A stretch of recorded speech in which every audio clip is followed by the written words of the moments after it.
although superficial, what they say about first impressions has a kernel of truth to it. How you first see a person has an impact on how you continue to see them. Likewise, in fiction, how characters introduced can have a lasting impact on the audience's perception of that character. An introduction does not need to be a layered overview of the character's entire being or be the most grandiose in terms of visuals and intrigue.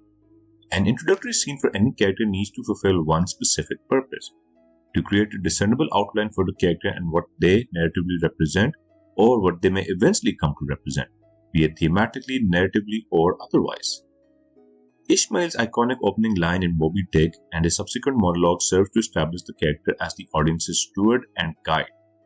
The story deftly and succinctly establishes Ishmael's character and narrative role, and the audience's perception of the character is now set in stone.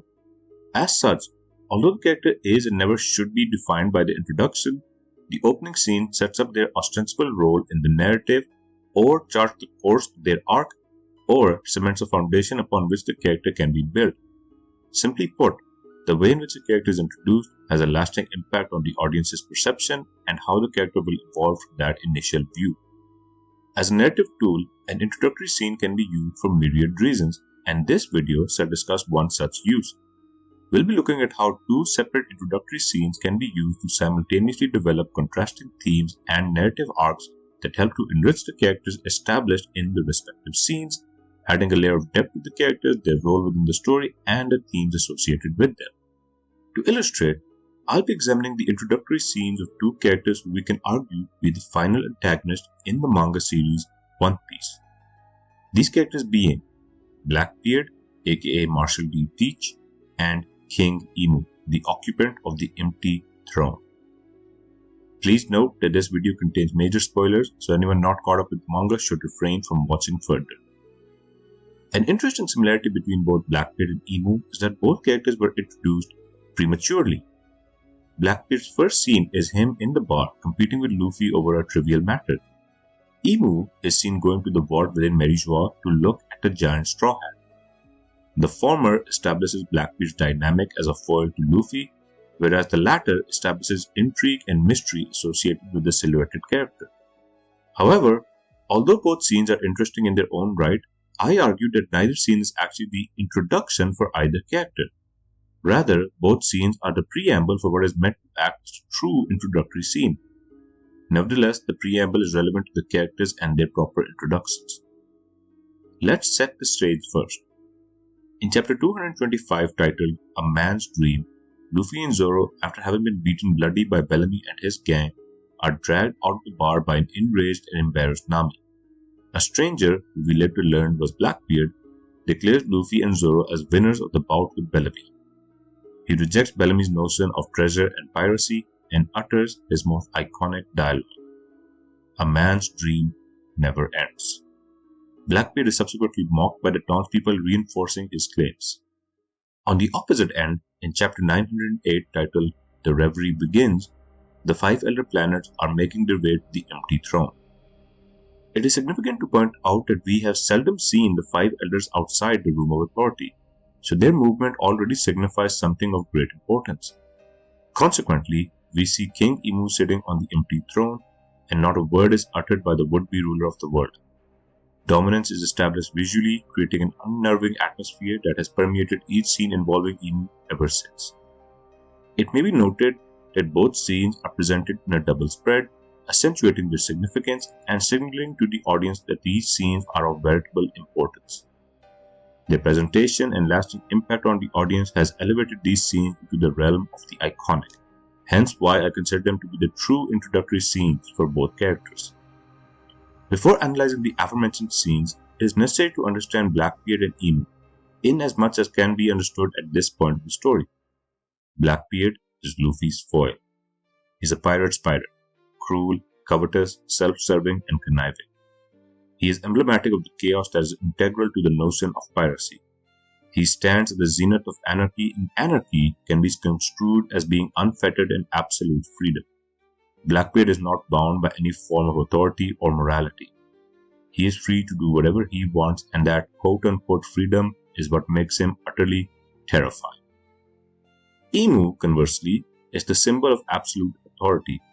Imu is the absolute monarch, a totalitarian regent with unquestionable control over a fascist regime. Unlike Blackbeard, who wishes to spread chaos and let the fates decide what may come, Imu seeks to control all aspects of the world and remains sitting on the ironically titled empty throne. Holding on to power from the shadows, exerting untethered and unscrupulous control over the cultural, social, technological, and economic machinery of the world, Imu is the physical manifestation of unchecked authority. With a basic understanding of the characters in place, let's return to the introductory scenes and analyze how both scenes established and articulated to the audience the highlighted facets of the characters.